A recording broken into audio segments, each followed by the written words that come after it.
Kenapa orang takut ikut kajian salafi? Allahu a'lam. Kenapa nih takut? Siapa yang takut nih? Katanya keras ya. Biasanya orang kalau bilang keras itu karena ada alasan banyak penyebabnya. Yang pertama itu karena mereka belum pernah ikut sebelumnya. Dan mereka cuma sampai kepadanya sepotong-sepotong fatwa. Misal dia belum pernah pakai jilbab. Begitu disampaikan, nggak boleh loh ada ustadz ini. Terkenal ustadz dengan julukan salafi misalnya. Dan saya sudah bilang tidak ada kelompok salafi ya. Saya sudah bilang berapa kali. Orang-orang teman-teman kita yang berdakwah mengikuti sunnah Nabi sering mengatakan kaum salaf, ya.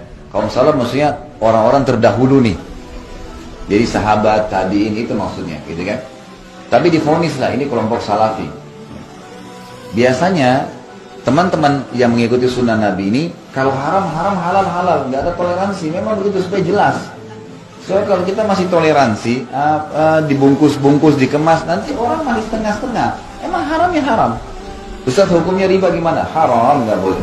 Terus bagaimana jalan keluarnya? Ya usahakan untuk keluar. Dikasih tahu. Nggak mungkin karena saya kerja di bank Ustaz. Kira-kira saya masih bisa nggak kerja dulu beberapa waktu sampai nanti saya dapat kerjaan yang lain. Kalau dia tidak begitu sunnah Nabi, mungkin dia masih bisa mengatakan ya nggak apa-apalah sampai kau dapat kerja. Wah ini berapa hari ditanggung sama dia tuh. Nggak boleh dong, dia mesti haram ya haram, Allah haramkan loh. Pak nggak boleh, ibu nggak apa, nggak boleh loh ya. Sudah tahu, sebab kalau orang yang berbuat salah tadi bertaubat, ya gitu, maka apa yang masa riba misalnya, apa yang dia pernah dapatkan, Allah maafkan tuh. Dia pernah punya rumah, dia punya mobil, kalau dia belum tahu sebelumnya, maka itu dianggap bagi dia nggak masalah, sudah halal buat dia.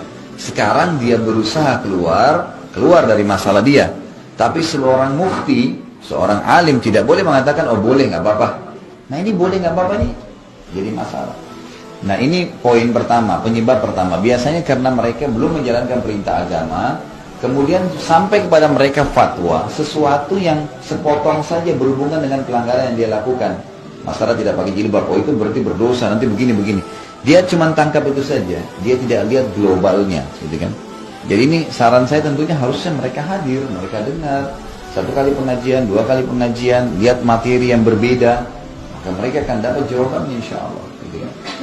Alasan yang lain, emang dasarnya ada juga orang yang maunya itu ilmu agama semua gampang-gampang saja. Gitu kan. Nah ini yang berbahaya nih. Jadi dia suka kalau datang pengajian itu, ustadznya ceramah 15 menit ceramah, sisanya dongeng, tawa-ketawa gitu kan. Ya ini ustaznya lucu nih, hadir biar 2 jam tapi 1 jam setengahnya lucu-lucuan, setengah jamnya yang ceramah gitu. Nah ini wajar mereka nggak mau hadir pengajian yang benar gitu, karena ini ilmu gitu kan. Ilmu wahyu disampaikan, jadi 1 jam 2 jam ceramah itu memang ilmu semua gitu kan. Dia pulang membawa ilmu wahyu itu. Nah beda sekali perubahannya ya. Orang yang hadir di pengajian yang memang disampaikan ilmu yang benar, itu beda perubahannya, drastis tuh terjadi. Pasti, oh iya ya ini nggak boleh ya, oh ini boleh ya, jelas bagi dia. Ini seperti hitam dan putih nih. Yang mana nih? Hitam salah, ini gelap, ini putih, jelas. Jadi dia berubah. Jangan heran orang hidup pengajian sunnah itu tiba-tiba berubah drastis bawaannya, cara bicaranya, tiba-tiba dia tinggalkan semua yang salah karena jelas bagi dia ini nggak boleh. Tapi kalau yang seremoni seperti tadi gitu kan, maka jangan heran di 10 tahun pun pengajian tidak ada perubahan, itu wajar, biasa saja. Karena ditoleransi, nggak apa-apa ini berarti ditanggung oleh yang bilang nggak apa-apa ya. Gitu. Jadi mungkin seperti itulah yang saya tangkap, Allahu a'lam. Dan saya berharap Bapak Ibu sekalian jangan pernah ada orang-orang yang sering mengkotak-kotakkan Islam ini dengan cara, oh ini kamu organisasi ini, oh kamu organisasi ini, oh kamu kelompok ini. Itu jangan divonis begitu. Saya sarankan gitu ya. Jadi siapapun yang sedang berbicara depan kita, kalau mereka punya dalil yang jelas, Allah berfirman, Rasulullah SAW bersabda, jelas dalilnya, gitu kan? Maka kita bisa terima dari dia. Kita bisa terima dari dia. Ini kalau bukan kelompok saya, sudah saya nggak mau terima. Bisa. Gimana cara? Saya pun punya banyak salah. Teman-teman saya yang lain dai juga punya salah, manusia biasa. Dan kami pasti kalau beriman kepada Allah bisa menerima masukan. Saya terbuka sekali, saya sampai sampaikan di YouTube kalau saya pernah menyebutkan sesuatu yang salah, tolong disampaikan. Umar bin Khattab berkata, saya akan terus berterima kasih pada seseorang yang mengingatkan satu kesalahan saya.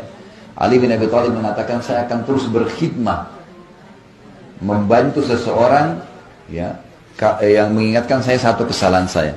Kita wajar salah, jadi jangan sampai juga Bapak Ibu memvonis misalnya kalau Ustadz itu tidak mungkin salah. Bisa salah, bisa salah, bisa dari riwayat yang salah disampaikan gitu kan, itu bisa terjadi. Kenapa sekarang Syekh Albani rahimahullah datang membuat buku silsilah hadis sahih, silsilah hadis lemah, dan ada banyak hadis di buku beliau yang sudah disahihkan oleh perawi-perawi hadis yang terdulu seperti Imam Tirmidzi, Abu Daud, Imam Nasai yang lebih dulu, yang jelas-jelas paham agama.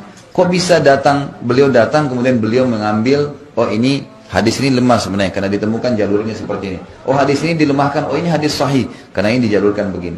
Karena memang setiap orang bisa saja berbuat salah.